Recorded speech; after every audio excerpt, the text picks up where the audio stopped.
Halo, selamat pagi semua adik-adik kelas Tunas yang saat ini ada di rumah.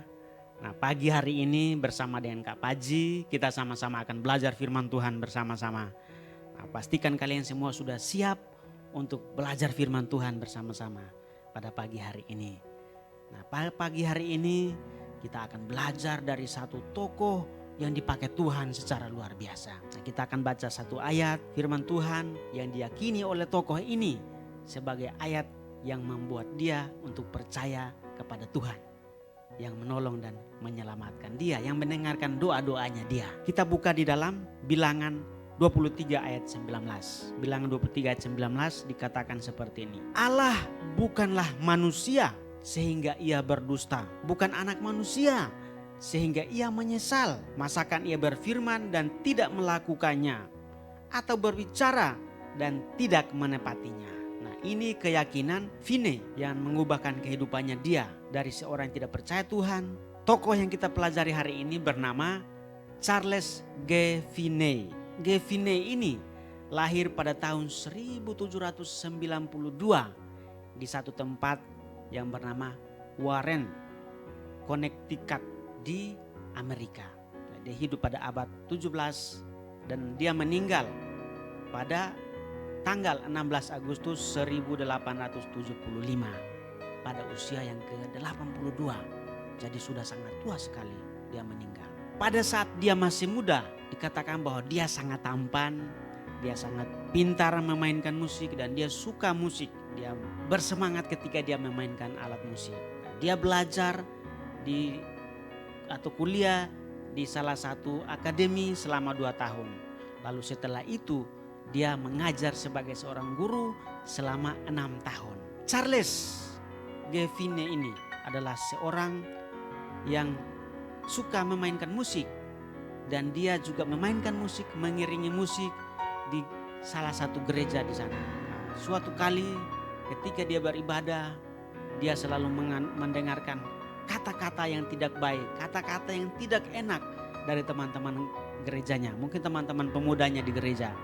Mereka selalu mengatakan kepada Charles bahwa, "Hei Charles, engkau memainkan musik dengan sangat hebat, dengan sangat pandai. Tetapi ternyata engkau belum percaya sama Tuhan. Ternyata engkau belum sungguh-sungguh kepada Tuhan. Bahkan engkau seperti seorang ateis." Mereka berkata seperti itu kepada Charles G. Finney ini. Lalu karena dia sering mendengarkan itu, setiap kali dia datang ke gereja dia selalu mendengarkan itu. Perkataan-perkataan itu, waduh, sangat menyentuh hatinya, sangat menyakiti hatinya, membuat dia merasa tidak nyaman untuk melayani Tuhan.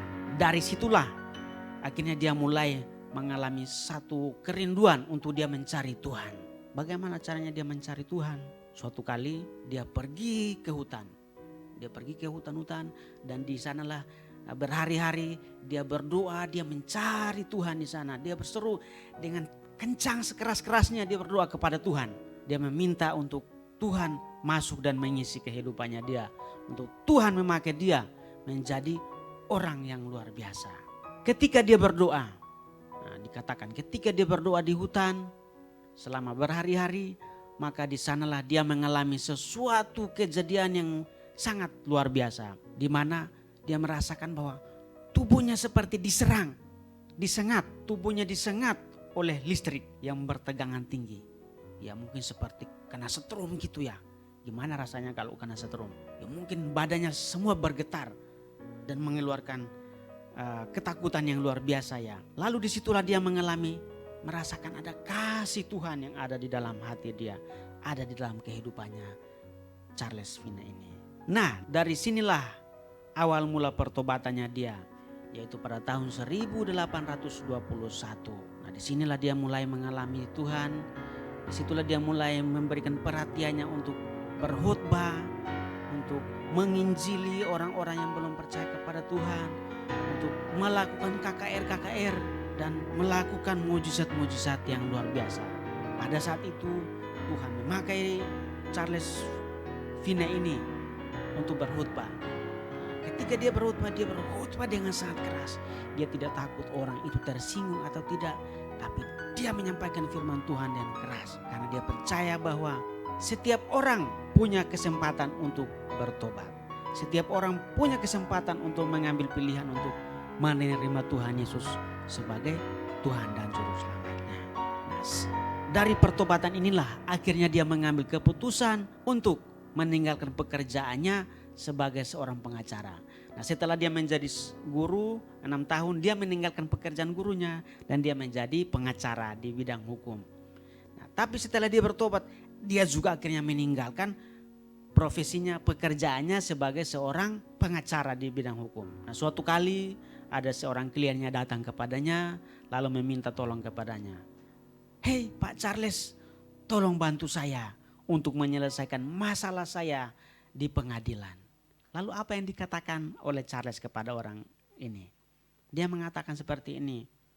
"Honor saya sudah dibayar oleh Tuhan Yesus Kristus untuk membela pekerjaannya. Sekarang saya hanya berfokus untuk melayani Tuhan, untuk melakukan penginjilan. Saya tidak akan membela engkau di pengadilan." Nah, sehingga dari situlah dia mulai meninggalkan pekerjaannya sebagai pengacara dan dia hanya fokus hidupnya untuk melayani Tuhan Yesus. Setiap kali dia melakukan KKR, dia selalu berdoa dengan keras, dia berkhotbah dengan keras, dan banyak jiwa-jiwa yang dilawat oleh Tuhan. Mereka bertobat karena Charles Finney ini berdoa kepada mereka, mendoakan mereka dengan sungguh-sungguh. Dan dia juga selalu memiliki pandangan menolak semua pengetahuan, semua pengajaran yang tidak bersumber dari Alkitab. Dia menolak semuanya itu.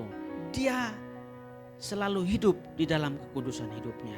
Dia menekankan tentang kehidupan yang suci di hadapan Tuhan. Setelah dia mengenal Tuhan, setelah dia bertobat, maka dia menekankan tentang kehidupan yang suci di hadapan Tuhan. Lalu satu hal yang dilakukan oleh Charles Finney ini yang sangat terkenal, yaitu dikatakan bahwa dia menentang yang namanya, salah satu hal yang dilakukan olehnya yang sangat terkenal, yaitu apa? Dia berjuang dengan keras untuk menghapuskan, ada satu istilah yang ada pada saat itu di Amerika, yaitu Tritunggal Iblis. Luar biasa, dia berusaha untuk menghancurkan, berusaha untuk menghapus Tritunggal Iblis. Apa itu Tritunggal Iblis? Nah, itu adalah salah satu istilah untuk orang-orang Amerika, yaitu mereka sering memakai pakaian-pakaian yang berlebihan. Ya, pakaian-pakaian yang berlebihan ini ya mungkin pakaian-pakaian yang mewah atau pakaian-pakaian yang seperti apa, ya, tidak tahu, tetapi pakaian-pakaian yang berlebihan. Lalu juga yang kedua adalah mereka selalu hidup di dalam mabuk-mabukan, pesta pora, mereka hidup di dalam mabuk-mabukan. Dan yang ketiga adalah mereka hidup di bawah perbudakan. 3 hal ini yang diusahakan oleh Finney untuk dihapuskan di Amerika pada saat itu. Charles Finney ini juga mendirikan banyak sekali lembaga-lembaga misi penginjilan. Lembaga-lembaga yang memberitakan kebenaran Tuhan untuk seluruh Amerika dan juga seluruh dunia. Dia juga menekankan untuk menghapuskan yang namanya perbedaan warna kulit yang ada di Amerika. Sehingga orang-orang, anak-anak sekolah yang berwarna kulit putih boleh duduk bersama-sama dengan anak-anak yang berwarna kulit hitam. Tidak ada perbedaan warna kulit. Karena dia percaya bahwa semua orang atau semua anak yang berbeda warna kulit, yang berbeda jenis kelamin sekalipun, semua adalah sama di hadapan Tuhan. Yesus sudah datang untuk semua orang. Yesus tidak pernah membedakan siapapun, tetapi semua orang sama di hadapan Tuhan. Nah, satu keyakinannya kepada Tuhan di dalam ayat yang kita baca hari ini dikatakan bahwa Allah bukanlah manusia sehingga ia berdusta, bukan anak manusia sehingga ia menyesal. Masakan ia berfirman dan tidak melakukannya, atau berbicara dan tidak menepatinya. Nah, dia meyakini bahwa Tuhan Allah adalah Allah yang tidak pernah berbohong, tidak pernah berdusta. Apa yang dikatakannya pasti terjadi. Apa yang dikatakannya pasti akan nyata dalam kehidupan orang-orang percaya. Hari ini Tuhan juga mengajarkan kita, kalian yang masih sangat muda, masih anak-anak, tapi harus belajar untuk dewasa, untuk percaya bahwa setiap firman Tuhan yang kita dengar itu adalah firman Tuhan yang ya dan amin. Tidak pernah satu ayat firman Tuhan pun yang meleset. Setiap firman yang kita dengar adalah firman yang akan nyata dalam kehidupan kita. Ketika kita percaya dengan sungguh-sungguh, maka Tuhan pasti melakukan dalam kehidupan kita. Ketika kita berdoa dengan sungguh-sungguh kepada Tuhan, maka Tuhan pasti akan menjawab doa kita. Mungkin orang tua kita, atau mungkin orang lain, mungkin manusia bisa membohongi kita, bisa tidak menepati janjinya. Tetapi Tuhan adalah Tuhan yang selalu menepati janjinya kepada kita. Nah, hari ini kita belajar supaya kita memiliki iman, kita percaya kepada Tuhan, memegang firman Tuhan itu, percaya bahwa Allah selalu menjawab setiap doa-doa kita.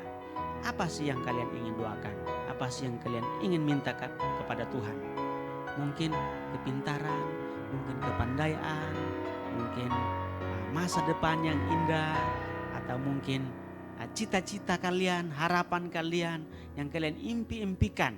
Maka kalian harus bawa kepada Tuhan.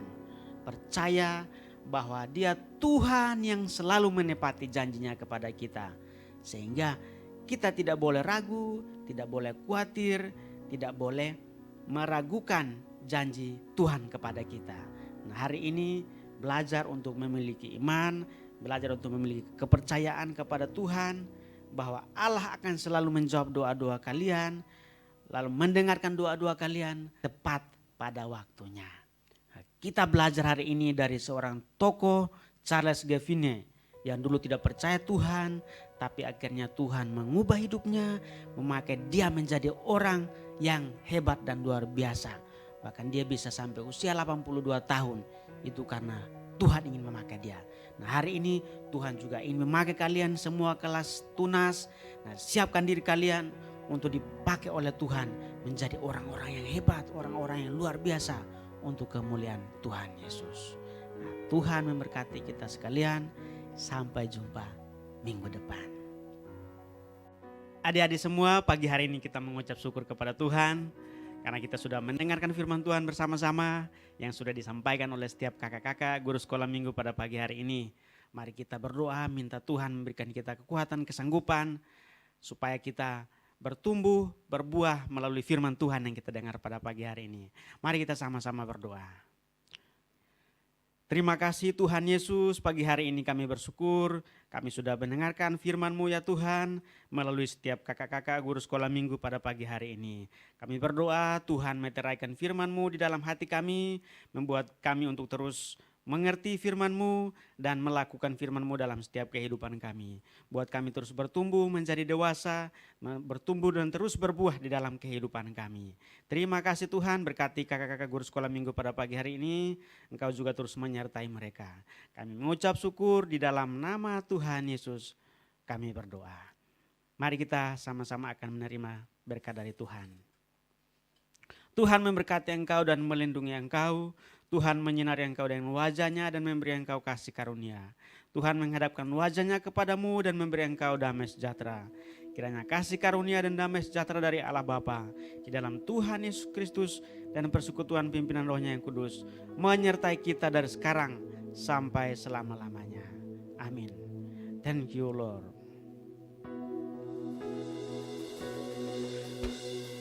Thank you.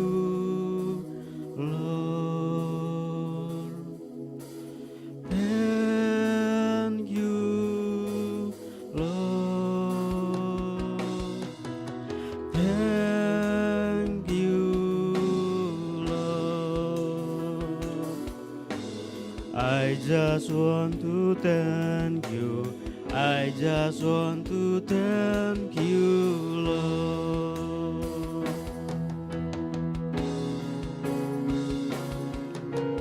Thank you, Lord. Thank you, Lord.